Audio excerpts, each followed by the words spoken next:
राम नाम के जाप से आपके जीवन से कौन सी दिक्कतें दूर हो सकती हैं? क्या राम के नाम के जाप से जीवन में सचमुच चमत्कार हो सकता है? बताएंगे पंडित जी। पंडित जी, क्या सचमुच चमत्कार होते हैं? अरे राम, इसमें संशय क्यों है तुम्हें दिव्या? राम नाम ऐसा सत्य है, ऐसा सत्य है, ऐसा सत्य है कि जीते जी तो बोलते हैं, मरने वालों के साथ भी राम नाम लोग बोलते हैं। हाँ। हे राम। बिना राम नाम सत्य है कि ये अर्थी भी नहीं उठती है। और ये राम नाम क्यों बोला जाता है? ये राम नाम इसलिए बोला जाता है कि उस जीव की जो स्थिति है, कम से कम उसके शरीर की अंतिम गति की भी शुद्धि हो जाए। इसलिए राम नाम सत्य है, ये अंतिम समय में भी बोला जाता है।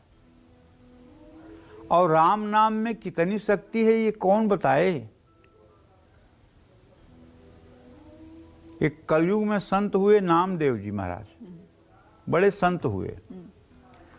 और वहाँ एक बहुत बड़ा व्यवसायी था, उसने सोना दान करने की ठान लिया। और वो सोना दान कर रहा था, सभी साधु संतों को बुला करके सोना दान कर रहा था।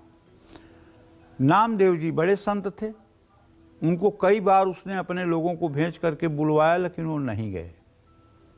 अंत में उसने अपने विशेष लोगों को भेज करके बहुत आग्रह करवाया, तो नामदेव जी गए। उसने कहा, महाराज जी, मैंने सबको स्वर्ण दान किया और आपको भी मैं स्वर्ण दान करना चाहता हूँ, आप आज्ञा करिए। तो उन्होंने कहा कि मुझे तो दान की कोई आवश्यकता नहीं है, क्या करूँगा मैं स्वर्ण लेकर के? बोले, नहीं, मेरी इच्छा के लिए, मेरे सम्मान के लिए स्वर्ण दान ले लीजिए। बोले, अच्छा ठीक है, तो कितना दे दूं? तो एक तुलसी के पत्ते पर राम लिख करके नामदेव जी ने कहा कि बस इसी तुलसी के पत्ते के वजन के बराबर दे दो। वो कहा, महाराज जी, क्या आप मेरा उपहास ले रहे हैं? इतना कम दान दे करके मैं नरक में जाऊंगा, कहाँ मुंह दिखाऊंगा? बोले, बस इतना ही दे दो, मैं संतुष्ट हो जाऊंगा।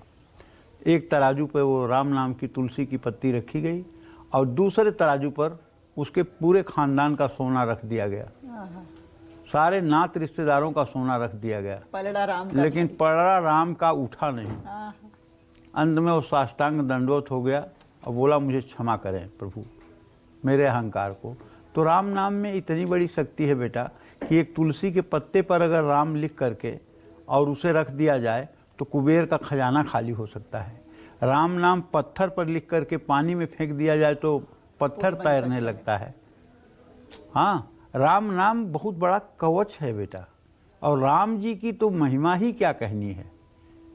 मर्यादा पुरुषोत्तम है, मर्यादा को रखने वाले हैं और अपने भक्तों के कल्याण के लिए कहीं सबरी का बैर खा लेते हैं, कहीं जटायु गिद्ध को अपने गोद में उठा लेते हैं। मतलब दया के सागर हैं, करुणा सिंधु हैं, करुणा के सागर हैं, दया के सागर हैं। और इनकी महिमा को कौन कह सकता है? बस इनका तो आपको सांवला सलोना चित्र दिमाग में याद आ जाए और उसी में अपनी सुध बुध आप खो दीजिए, बस।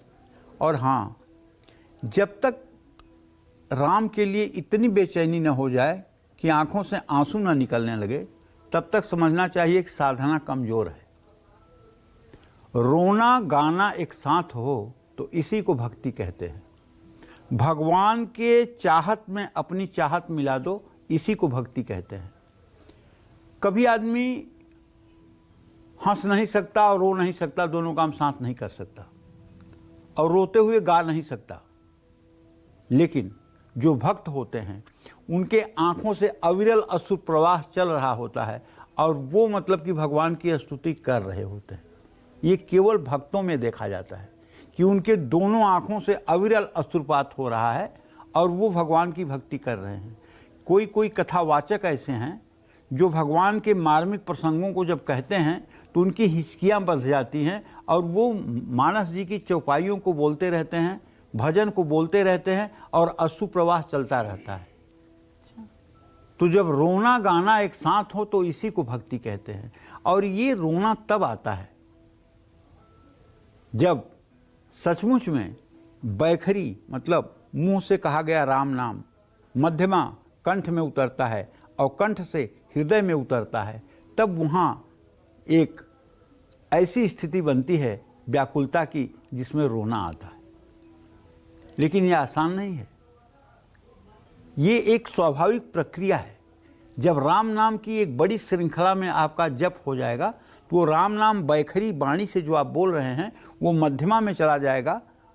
मध्यमा माने कंठ के नीचे चला जाएगा, और जब कंठ पर भी काफ़ी दिनों तक आप जप करेंगे तो वो कंठ से नीचे उतरकर हृदय पर चला जाएगा। उसको कहते हैं पश्यति, पश्यंती माने देखता है, देख रहा है। तो माने आप नहीं राम नाम बोलेंगे तब भी राम नाम चलता रहेगा, और वहाँ पहुँचने के बाद राम नाम एक जो स्थिति उत्पन्न करता है, मनुष्य द्रवित हो जाता है, प्रभु के वियोग में छटपटाने लगता है, प्रभु कब मिलोगे, और इस आस में वो रोने गाने लगता है, चिल्लाने लगता है। कबीरदास जी कहते हैं, कबीरा हंसना छोड़ दे, रोने से कर प्रीत, बिन रोए किन पाइयाँ, प्रेम पियारा मीत। कबीरदास जी कहते हैं, अरे हंसना छोड़ दे, रोना सीख ले। बिन रोए किन पाइयाँ, बिना रोए आप कैसे पाओगे अपने प्रियतम को, नहीं पा सकते हो। जानते हो, जब भगवान कृष्ण जो है वृंदावन में रास कर रहे थे तो कुछ देर के लिए वो अदृश्य हो गए, गोपियों के बीच में से कुछ देर के लिए अदृश्य हो गए। बड़ी अच्छी कथा है इसकी श्रीमद् भागवत महापुराण में। तो वो गोपियाँ उनको लता पता में ढूंढने लगी और उनके चरणों के चिन्ह देखकर ढूंढने लगी कि कहीं किसी सखी ने तो उनको नहीं फुसला रखा है। माने पूरा मतलब कि जो है उनको जहाँ तक रासलीला हो रही थी गोपियाँ ढूंढ रही हैं लेकिन नहीं पा रही हैं, भगवान कृष्ण के दर्शन नहीं हो रहे हैं। लेकिन भागवत में लिखा हुआ है, जब वही गोपियाँ बैठ करके रुदन करने लगती हैं, जोर जोर से रोने लगती हैं, हा कृष्ण करने लगती हैं, तो प्रभु का प्राकट्य हो जाता है, प्रभु मिल जाते हैं। बिना रोए प्रभु नहीं मिलते हैं। इसलिए जब हृदय द्रवित होगा, जब उनके लिए व्याकुलता आएगी, तभी मतलब कि प्रभु का साक्षात्कार होगा।